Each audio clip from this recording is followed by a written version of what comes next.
നമസ്കാരം. ഇന്നത്തെ പത്രങ്ങളിലെ പ്രധാന തലക്കെട്ടുകൾ പരിശോധിക്കാം.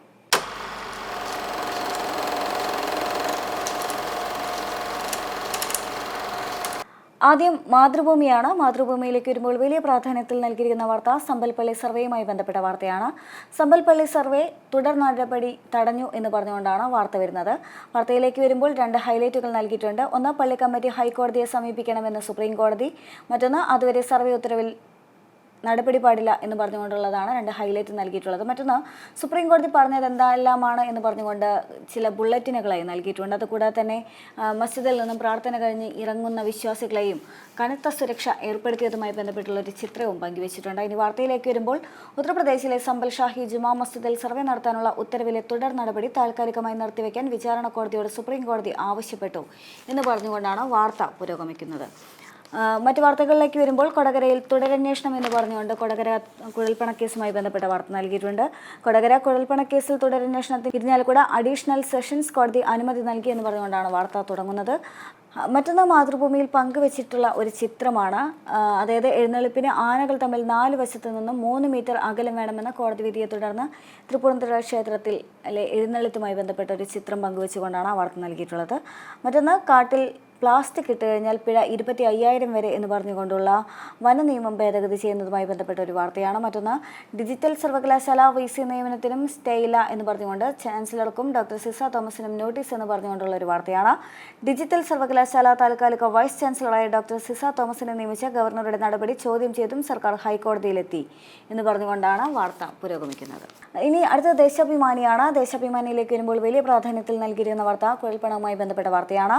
90 ദിവസം സമയം BJP കുഴൽപ്പണക്കടത്ത് കേസിൽ കോടതി കണ്ടെത്തണം എന്ന് പറഞ്ഞുകൊണ്ടാണ് തലക്കെട്ട് നൽകിയിട്ടുള്ളത്. കൂടാതെ തന്നെ ചില ബുള്ളറ്റിൻ നൽകിയിട്ടുണ്ട്. K സുരേന്ദ്രന് തിരിച്ചടി, അനുബന്ധ കുറ്റപത്രം സമർപ്പിക്കണം, തിരൂർ സതീശിനെ ഇന്ന് ചോദ്യം ചെയ്യും, വരും ദിവസങ്ങളിൽ BJP നേതാക്കളെയും എന്ന് പറഞ്ഞുകൊണ്ട് ബുള്ളറ്റിൻ നൽകിയിട്ടുണ്ട്. കൂടാതെ തന്നെ വാർത്തയിലേക്ക് വരുമ്പോൾ, കൊടകര കുഴൽപ്പണക്കേസിൽ തുടരന്വേഷണത്തിന് കോടതി അനുമതി എന്ന് പറഞ്ഞുകൊണ്ടാണ് വാർത്ത തുടങ്ങുന്നത്. മറ്റു വാർത്തകളിലേക്ക് വരുമ്പോൾ, സമ്പൽ മസ്ജിദ് കേസിൽ സുപ്രീം കോടതി ഇടപെട്ടു, തുടർ നടപടിക്ക് വിലക്ക് എന്ന് പറഞ്ഞുകൊണ്ടാണ് സമ്പലുമായി ബന്ധപ്പെട്ട വാർത്ത ദേശാഭിമാനി നൽകിയിട്ടുള്ളത്.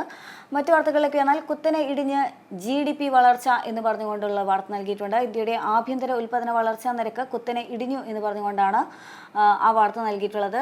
കൂടാതെ തന്നെ ആ വാർത്തയുമായി ബന്ധപ്പെട്ട് 3 ബുള്ളറ്റിൻ നൽകിയിട്ടുണ്ട്. രണ്ടാം പാദത്തിൽ 5.4% മാത്രം, ആദ്യ പാദത്തിൽ 6.7%, ഇടിവ് 1.3% എന്ന് പറഞ്ഞുകൊണ്ടാണ് ആ ബുള്ളറ്റിൻ നൽകിയിട്ടുള്ളത്. മറ്റു വാർത്തയിലേക്ക് വരുമ്പോൾ, വിജിലൻസ് അന്വേഷണം കോട്ടക്കൽ നഗരസഭയിൽ ക്ഷേമ പെൻഷൻ തട്ടിപ്പ് എന്ന് പറഞ്ഞുകൊണ്ട് കോട്ടക്കലിലെ കഴിഞ്ഞ ദിവസത്തെ ക്ഷേമ പെൻഷനുമായി ബന്ധപ്പെട്ട അന്വേഷണത്തെ സംബന്ധിച്ച് വാർത്ത നൽകിയിട്ടുണ്ട്.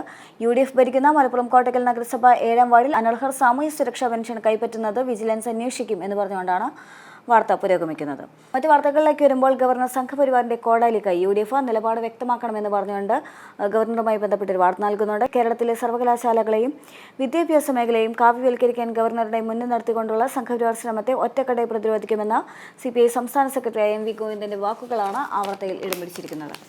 മറ്റൊന്ന്, SDPI ബന്ധമെന്ന നുണവാർത്ത, മനോരമയ്ക്ക് CPIM വക്കീൽ നോട്ടീസ് അയച്ചു എന്ന് പറഞ്ഞ വാർത്തയാണ്. വലിയ പ്രാധാന്യത്തിൽ തന്നെ ദേശാഭിമാനി ഫ്രണ്ട് പേജിൽ നൽകിയിട്ടുള്ളത്. 3 ദിവസത്തിനകം വാർത്ത തിരുത്തുകയോ പിൻവലിക്കുകയോ ചെയ്യണമെന്നും ബുള്ളറ്റിനായി തന്നെ നൽകിയിട്ടുണ്ട്. മറ്റൊന്ന്, കോഴിവണ്ടി പാഞ്ഞു കയറി കാത്തിരിപ്പ് കേന്ദ്രത്തിൽ ഉറങ്ങിക്കിടന്ന സ്ത്രീ മരിച്ചതുമായി ബന്ധപ്പെട്ട വാർത്തയാണ്. ചിറ്റൂരാണ് സംഭവം. ആലംകടവിൽ ബസ് കാത്തിരിപ്പ് കേന്ദ്രത്തിൽ ഉറങ്ങിക്കിടന്നവർക്കിടയിലേക്ക് അതിവേഗത്തിലെത്തിയ ലോറി പാഞ്ഞു കയറി ഒരു സ്ത്രീ മരിച്ച വാർത്തയാണ് നൽകിയിട്ടുള്ളത്. മറ്റൊരു ചിത്രം കൂടി പങ്കുവച്ചുകൊണ്ട്, ലോക സർവ്വമത സമ്മേളനവുമായി ശിവഗിരി ശ്രീനാരായണ ധർമ്മസംഘം ട്രസ്റ്റ് പ്രസിഡന്റ് സ്വാമി സച്ചിദാനന്ദയുടെ നേതൃത്വത്തിലെത്തിയ സംഘത്തിന് വത്തിക്കാനിൽ നൽകിയ സ്വീകരണം എന്ന് പറഞ്ഞുകൊണ്ടൊരു ചിത്രം കൂടി പങ്കുവച്ചിട്ടുണ്ട്. ഇനി ജന്മഭൂമിയാണ്. ജന്മഭൂമിയിലേക്ക് വരുമ്പോൾ വലിയ പ്രാധാന്യത്തിൽ നൽകിയിരിക്കുന്ന വാർത്ത ശ്രീനിവാസൻ വധക്കേസുമായി ബന്ധപ്പെട്ട വാർത്തയാണ്. ശ്രീനിവാസൻ വധക്കേസിലെ പ്രതികൾക്ക് ജാമ്യം, ഹൈക്കോടതിക്ക് പിഴവ്, സുപ്രീം കോടതി എന്ന് പറഞ്ഞുകൊണ്ടുള്ള സുപ്രീം കോടതിയുടെ സ്റ്റേറ്റ്മെന്റാണ് വാർത്ത നൽകിയിട്ടുള്ളത്. പാലക്കാട് RSS മുൻ ജില്ലാ ശാരീരിക് ശിക്ഷൺ പ്രമുഖ് ശ്രീനിവാസനെ വെട്ടിക്കൊലപ്പെടുത്തിയ കേസിലെ പ്രതികളായ PFI ഭീകരർക്ക് ജാമ്യം അനുവദിച്ചതിൽ കേരള ഹൈക്കോടതിക്ക് പിഴയുണ്ടെന്ന് സുപ്രീം കോടതി പറഞ്ഞതുമായി ബന്ധപ്പെട്ട വാർത്തയാണ്. സുപ്രീം കോടതി ചൂണ്ടിക്കാട്ടിയതുമായി ബന്ധപ്പെട്ട വാർത്തയാണ് നൽകിയിട്ടുള്ളത്. മറ്റൊന്ന്, PFI ഭീകരരുടെ ജാമ്യ ഹർജി ഹൈക്കോടതി തള്ളി, ചെയ്തത് ഗുരുതരമായ കുറ്റം എന്ന് പറഞ്ഞുകൊണ്ടാണ് അടുത്ത വാർത്ത പുരോഗമിക്കുന്നത്. മറ്റു വാർത്തകളിലേക്ക് വരുമ്പോൾ, സിസ തോമസിന്റെ നിയമനത്തിന് സ്റ്റേ ഇല്ല എന്ന് പറഞ്ഞുകൊണ്ടുള്ള വാർത്തയാണ് പിന്നീട് വലിയ പ്രാധാന്യത്തിൽ ഫ്രണ്ട് പേജിൽ തന്നെ മുകളിലായി നൽകിയിട്ടുള്ളത്. Kerala university of digital science innovation and ടെക്നോളജിയുടെ ഇടക്കാല വൈസ് ചാൻസലറായി ഡോക്ടർ സിസ തോമസിനെ നിയമിച്ച ചാൻസലർ കൂടിയായി ഗവർണറുടെ ഉത്തരവ് സ്റ്റേ ചെയ്യാൻ ഹൈക്കോടതി വിസമ്മതിച്ചു എന്ന് പറഞ്ഞുകൊണ്ടാണ് വാർത്ത പുരോഗമിക്കുന്നത്. മറ്റൊന്ന് ബംഗ്ലാദേശിലെ ഹിന്ദു വേട്ടയ്ക്കെതിരെ ലോകവ്യാപക പ്രതിഷേധം എന്ന് പറഞ്ഞുകൊണ്ടുള്ള വാർത്തയാണ്. അക്രമത്തെ ബ്രിട്ടീഷ് പാർലമെന്റിൽ ബോബ് ബ്ലാക്ക്മാൻ MP അപലപിച്ചു. ആക്രമണങ്ങൾക്കെതിരെ ലോകം അണിനിരക്കണമെന്ന് അമേരിക്കൻ ഗായിക മേരി മിൽബൺ. പ്രാകൃതമായ അക്രമങ്ങളെന്ന് ട്രംപിന്റെ മുൻ ഉപദേശകൻ എന്ന് പറഞ്ഞുകൊണ്ടാണ് വാർത്ത നൽകിയിട്ടുള്ളത്. മറ്റൊന്ന് വിജിലൻസ് അന്വേഷണം പുകമറ. തട്ടിപ്പ് നടത്തിയത് 1800 പേർ, അന്വേഷണം 38 പേർക്കെതിരെ മാത്രമെന്ന് പറഞ്ഞുകൊണ്ടാണ് ഈ ക്ഷേമ പെൻഷനുമായി ബന്ധപ്പെട്ട വാർത്ത നൽകിയിട്ടുള്ളത്. സർക്കാർ ഉദ്യോഗസ്ഥർ ക്ഷേമ പെൻഷൻ തട്ടിയെടുത്ത സംഭവത്തിൽ ഒളിച്ചുകളി തുടർന്ന് ധനവകുപ്പ് എന്ന് പറഞ്ഞുകൊണ്ടാണ് ആ വാർത്ത പുരോഗമിക്കുന്നത്. ഇനി മനോരമയിലേക്ക് വരുമ്പോൾ മനോരമയിൽ 2 ഫ്രണ്ട് പേജുകളുണ്ട്. അതിൽ തന്നെ LDFന്റെ വിവാദ പരസ്യം, അനുമതിയില്ല അന്വേഷണവും എന്ന് പറഞ്ഞുകൊണ്ട് ആ വിവാദ പരസ്യവുമായി ബന്ധപ്പെട്ട വാർത്തയാണ്. ആരും അനുമതി വാങ്ങിയിട്ടില്ലെന്നും പരാതികൾ കിട്ടിയിട്ടില്ലെന്നും ജില്ലാ ഭരണകൂടം. അന്വേഷണം ഒഴിവാക്കി പെരുമാറ്റച്ചട്ട ലംഘനം അവഗണിക്കാനും നീക്കം എന്ന് പറഞ്ഞുകൊണ്ട് 2 ബുള്ളറ്റിൻ നൽകിയിട്ടുണ്ട്. ഇനി വാർത്തയിലേക്ക് വരുമ്പോൾ പാലക്കാട് നിയമസഭാ ഉപതെരഞ്ഞെടുപ്പിന്റെ തലേന്ന് പ്രസിദ്ധീകരിച്ച സാമുദായിക വിഭജനത്തിന് കാരണമാകുന്നത് ആക്ഷേപമുയർത്തുന്ന CPMന്റെ പത്രപരസ്യത്തിന് ആരും അനുമതി വാങ്ങിയിട്ടില്ലെന്നും ഇക്കാര്യത്തിൽ അന്വേഷണമില്ലെന്നും ജില്ലാ ഭരണകൂടം വ്യക്തമാക്കി എന്ന് പറഞ്ഞുകൊണ്ടാണ് ആ വാർത്ത പുരോഗമിക്കുന്നത്. മറ്റൊന്ന് സ്വന്തമായി BMW കാർ, എയർ കണ്ടീഷൻ എന്നിട്ടും 1600 രൂപ പെൻഷൻ എന്ന് പറഞ്ഞുകൊണ്ടാണ് പെൻഷൻ തട്ടിപ്പുമായി ബന്ധപ്പെട്ട വാർത്ത നൽകിയിട്ടുള്ളത്. മറ്റൊന്ന് കൊടകര കുഴൽപ്പണ കേസ് പുനരന്വേഷണത്തിന് ഉത്തരവ് എന്ന് പറഞ്ഞുകൊണ്ട് കൊടകരയുമായി ബന്ധപ്പെട്ട വാർത്തയും നൽകിയിട്ടുണ്ട്. വംശീയ കലാപത്തെ ചൊല്ലി മണിപ്പൂർ മിസോറാം വാക്പോര് എന്ന് പറഞ്ഞുകൊണ്ട് മറ്റൊരു വാർത്ത ഫ്രണ്ട് പേജിൽ തന്നെ ഇടം പിടിച്ചിട്ടുണ്ട്. മണിപ്പൂർ വർഗീയ കലാപത്തിൽ മിസോറാം സർക്കാരും മണിപ്പൂർ സർക്കാരും ആരോപണ പ്രത്യാരോപണങ്ങളുമായി ഏറ്റുമുട്ടുന്നു എന്ന് പറഞ്ഞുകൊണ്ടാണ് ആ വാർത്ത നൽകിയിട്ടുള്ളത്. ഇനി മറ്റു വാർത്തകളിലേക്ക് വന്നാൽ മനോരമയിൽ വേണ്ടത് സമാധാനം എന്ന് പറഞ്ഞുകൊണ്ട് സമ്പലുമായി ബന്ധപ്പെട്ട വാർത്തയും ഫ്രണ്ട് പേജിൽ തന്നെ ഇടം പിടിച്ചിട്ടുണ്ട്. സമ്പൽ മസ്ജിദ് ജില്ലാ കോടതിയെ വിലക്കി സുപ്രീം കോടതി എന്ന് പറഞ്ഞുകൊണ്ട് മറ്റൊരു സ്ട്രിപ്പ് കൂടി നൽകിയിട്ടുണ്ട്. അഭിഭാഷക സർവേയിലെ വിവരങ്ങൾ പുറത്തുവിടരുത്, മസ്ജിദ് കമ്മിറ്റി ഹൈക്കോടതിയെ സമീപിക്കണം, UP സർക്കാർ സമാധാന സമിതി രൂപീകരിക്കണം എന്ന് പറഞ്ഞുകൊണ്ട് 3 ബുള്ളറ്റിനും നൽകിയിട്ടുണ്ട്. മറ്റൊരു രസകരമായ ചിത്രമാണ്. EP-യുടെ വിവാദമായ ഒരു ആത്മകഥയുണ്ടായിരുന്നു, കട്ടൻ ചായയും പരിപ്പോടയും എന്നായിരുന്നു അതിന് പേര്. ആ പുസ്തകത്തെ ആധാരമാക്കിക്കൊണ്ട് EP ജയരാജൻ കട്ടൻ ചായ കുടിക്കുന്ന ഒരു ചിത്രമാണ് നൽകിയിട്ടുള്ളത്. അടിക്കുറുപ്പും കേമം തന്നെയാണ്, കടുപ്പം തന്നെ എന്ന് പറഞ്ഞുകൊണ്ടാണ് അതിന് ക്യാപ്ഷൻ, ആ ഫോട്ടോയ്ക്ക് ക്യാപ്ഷൻ മനോരമ നൽകിയിട്ടുള്ളത്. CPM കരുനാഗപ്പള്ളിയിൽ സ്ഥിതി ഗുരുതരം, നേതാക്കളെ പൂട്ടിയിട്ടതിന് പിന്നാലെ പാർട്ടി ഓഫീസിലേക്ക് പ്രകടനവും എന്ന് പറഞ്ഞുകൊണ്ടാണ് CPMന്റെ ലോക്കൽ നേതാക്കൾക്കെതിരെയുള്ള പാർട്ടി അണികളുടെ പ്രതിഷേധം സംബന്ധിച്ച വാർത്ത നൽകുന്നത്. CPM ലോക്കൽ സമ്മേളനത്തിലെ വിഭാഗീയതയെ തുടർന്ന് സംസ്ഥാന കമ്മിറ്റി അംഗങ്ങളെ സംസ്ഥാന ഹാളിൽ മണിക്കൂറുകളോളം പൂട്ടിയിട്ട സംഭവത്തിന് പിന്നാലെ നേതൃത്വത്തെ വെല്ലുവിളിച്ച് കരുനാഗപ്പള്ളിയിൽ പ്രകടനം എന്ന് പറഞ്ഞുകൊണ്ടാണ് വാർത്ത പുരോഗമിക്കുന്നത്. അതുകൂടെ വിരട്ടിയൊതുക്കാൻ നേതൃത്വം ഇടപെടുന്നതുമായി ബന്ധപ്പെട്ടും വിഭാഗീയത രൂക്ഷമായതിനെ സംബന്ധിച്ചുമുള്ള കാര്യങ്ങൾ കൂടി ആ വാർത്തയിൽ ഉൾപ്പെട്ടിട്ടുണ്ട്. മറ്റു വാർത്തകളിലേക്ക് വരുമ്പോൾ സർവ്വമത സമ്മേളനത്തിന് വത്തിക്കാനിൽ തുടക്കം എന്ന് പറഞ്ഞുകൊണ്ടാണ് വത്തിക്കാനുമായി ബന്ധപ്പെട്ട ആ സർവ്വമത സമ്മേളനവുമായി ബന്ധപ്പെട്ട വാർത്ത നൽകിയിട്ടുള്ളത്. എഡിഎമ്മിന്റെ മരണം കേസ് ഡയറി ചോദിച്ചതോടെ SITയുടെ പരക്കം പാച്ചിൽ എന്ന് പറഞ്ഞുകൊണ്ടാണ് ആ വാർത്ത നൽകിയിട്ടുള്ളത്. മറ്റൊന്ന് ഹേമ കമ്മിറ്റി അന്വേഷണം തടയണമെന്ന് മാലാ പാർവതിയുടെ ഒരു സ്റ്റേറ്റ്മെന്റ് വാർത്തയെ നൽകിയിട്ടുണ്ട്.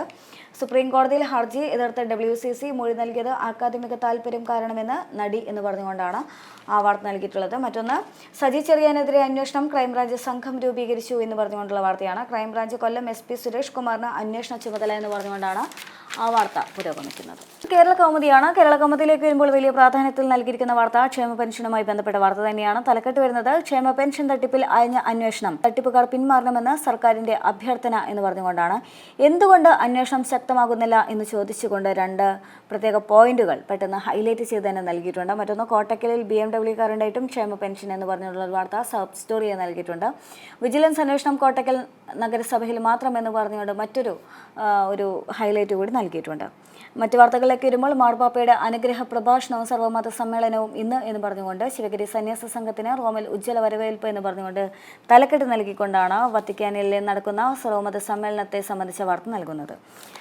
മറ്റു വാർത്തകളിലേക്ക് വരുമ്പോൾ കർഷക രക്ഷയ്ക്കുള്ള കേര മുടക്കാൻ ഉദ്യോഗസ്ഥർ എന്ന് പറഞ്ഞുകൊണ്ടുള്ളൊരു വാർത്തയാണ് നൽകിയിട്ടുള്ളത്. അത് കൗമുദി സ്പെഷ്യൽ സ്റ്റോറിയാണ്. സ്മാർട്ട് കൃഷി രീതി, മൂല്യവർദ്ധിത ഉൽപ്പന്ന നിർമ്മാണം, വിപണനം എന്നിവയിലൂടെ കർഷകർക്ക് രക്ഷപ്പെടാനുള്ള അവസരം ഉദ്യോഗസ്ഥർ ഇല്ലാതാക്കുന്നു എന്ന് പറഞ്ഞുകൊണ്ടാണ് ആ വാർത്ത മുന്നോട്ട് പോകുന്നത്. മറ്റൊന്ന് ഗുരുദേവ സൗരഭ്യം വത്തിക്കാനിലും എന്ന് പറഞ്ഞുകൊണ്ടൊരു കുറിപ്പ് കൂടി ഫ്രണ്ട് പേജിൽ തന്നെ ഉൾപ്പെടുത്തിയിട്ടുണ്ട്. ചീഫ് എഡിറ്ററാണ് അത് ഉൾപ്പെടുത്തിയിട്ടുള്ളത്. മറ്റൊന്ന് മറിഞ്ഞ ലോഡുകൾക്കിടയിൽപ്പെട്ട് റോഡരികിൽ കിടന്നുറങ്ങിയ യുവതിക്ക് ദാരുണാന്ത്യം എന്ന വാർത്തയും ഫ്രണ്ട് പേജിൽ തന്നെ നൽകിയിട്ടുണ്ട്. മറ്റു വാർത്തകളിലേക്ക് വന്നാൽ മറിഞ്ഞ ലോറിക്കിടയിൽപ്പെട്ട് റോഡരികിൽ കിടന്നുറങ്ങിയ യുവതിക്ക് ദാരുണാന്ത്യം എന്ന വാർത്തയാണ്.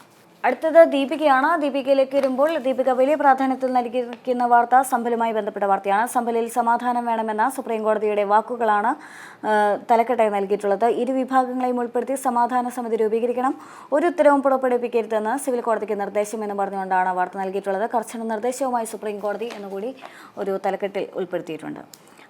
മറ്റു വാർത്തകളിലേക്ക് വരുമ്പോൾ അദാനി സംഭാൽ മണിപ്പൂർ 4ാം ദിനവും പാർലമെന്റ് ബഹളമയം എന്ന് പറഞ്ഞുകൊണ്ട് പാർലമെന്റുമായി ബന്ധപ്പെട്ട കഴിഞ്ഞ ദിവസത്തെ പ്രതിഷേധമെല്ലാം ചൂണ്ടിക്കാണിക്കുന്ന വാർത്ത നൽകിയിട്ടുണ്ട്. മറ്റൊന്ന്, മഹാരാഷ്ട്രയിൽ സത്യപ്രതിജ്ഞ അടുത്തയാഴ്ച മുഖ്യമന്ത്രിയായില്ല എന്ന് പറഞ്ഞുകൊണ്ട് മഹാരാഷ്ട്രയിലെ തുടരുന്ന സസ്പെൻസ് കൂടി ഉൾപ്പെടുത്തിക്കൊണ്ട് ഒരു വാർത്തയും ഫ്രണ്ട് പേജിൽ തന്നെ നൽകിയിട്ടുണ്ട്. യജ്ഞേഷിന്റെ ജന്മഗ്രാമത്തിൽ എന്ന് പറഞ്ഞുകൊണ്ട് മറ്റൊരു സൈഡ് സ്റ്റോറിയും ഉൾപ്പെടുത്തിയിട്ടുണ്ട്. മറ്റൊന്ന്, കൊടകര കുഴൽപ്പണ കേസിൽ അന്വേഷണം തുടരാമെന്ന് കോടതി എന്ന് പറഞ്ഞുകൊണ്ട് കൊടകര കുഴൽപ്പണവുമായി ബന്ധപ്പെട്ട വാർത്ത നൽകിയിട്ടുണ്ട്. മറ്റൊന്ന്, പാകിസ്ഥാന് വേണ്ടി ചാരപ്രവർത്തി ഗുജറാത്ത് സ്വദേശി അറസ്റ്റിൽ എന്നൊരു വാർത്തയും ഫ്രണ്ട് പേജിൽ തന്നെ ഇടം പിടിച്ചിട്ടുണ്ട്. അതേസമയം തന്നെ ഫ്രണ്ട് പേജിൽ ഏറ്റവും മുകളിലെ വലിയ പ്രാധാന്യത്തിൽ നൽകിയിരിക്കുന്ന മറ്റൊരു വാർത്ത, പെൻഷനിൽ കൈയിട്ട് വരാൻ ആഡംബര കാർ ഉടമകളും എന്ന് പറഞ്ഞുകൊണ്ടാണ് ആ ക്ഷേമ പെൻഷനിലെ തട്ടിപ്പുമായി ബന്ധപ്പെട്ട വാർത്ത വരുന്നത്. ഉദ്യോഗസ്ഥർക്കെതിരെ വിജിലൻസ് അന്വേഷണത്തിന് ശുപാർശ എന്ന് പറഞ്ഞുകൊണ്ട് മറ്റൊരു സൈഡ് സ്റ്റോറിയും അതുമായി ബന്ധപ്പെട്ട് വരുന്നുണ്ട്. നടപടി ഓരോ മാസവും വിലയിരുത്തുമെന്ന് പറഞ്ഞുകൊണ്ട് മറ്റൊരു സൈഡ് സ്റ്റോറി നൽകുന്നുണ്ട്. മറ്റൊന്ന്, കോട്ടക്കൽ നഗരസഭയിൽ ഉപരോധം നടത്തിയ യൂത്ത് ലീഗ് പ്രവർത്തകരെ പോലീസ് അറസ്റ്റ് ചെയ്ത് നീക്കുന്നതുമായി ബന്ധപ്പെട്ട ചിത്രവും പങ്കുവച്ചിട്ടുണ്ട്. അവസാനത്തേത് മാധ്യമമാണ്. മാധ്യമത്തിലേക്ക് വരുമ്പോൾ മാധ്യമത്തിൽ വലിയ പ്രാധാന്യത്തിൽ നൽകിയിരിക്കുന്ന വാർത്ത സമ്പലുമായി ബന്ധപ്പെട്ട വാർത്ത തന്നെയാണ്. ജമാ മസ്ജിദ് സർവേക്ക് സുപ്രീം കോടതി തടയിട്ടു, സമ്പലിൽ സ്റ്റേ, സമ്പലിൽ സമാധാനവും സൗഹാർദ്ദവും വേണമെന്നും കോടതി എന്ന് പറഞ്ഞുകൊണ്ടാണ് തലക്കെട്ട് വരുന്നത്.